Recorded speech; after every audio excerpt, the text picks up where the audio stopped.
5 funny things about my dog. 5. So the first funniest thing is that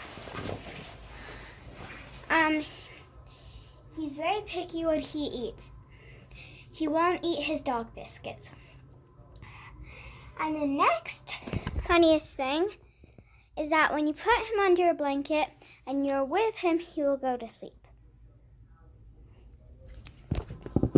And the next funniest thing is we have this little thing like that, but right there by our cupboard.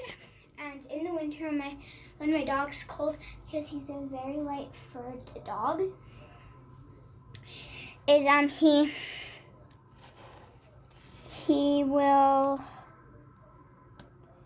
he'll go there. It's the exact same thing, but it goes up here. The fourth funniest thing about my dog is that he loves the snow, but hates the rain.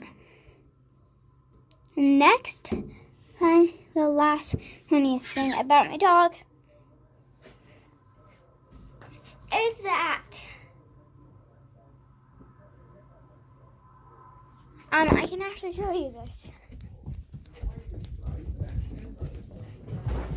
He loves to go over there. That's the last funniest thing.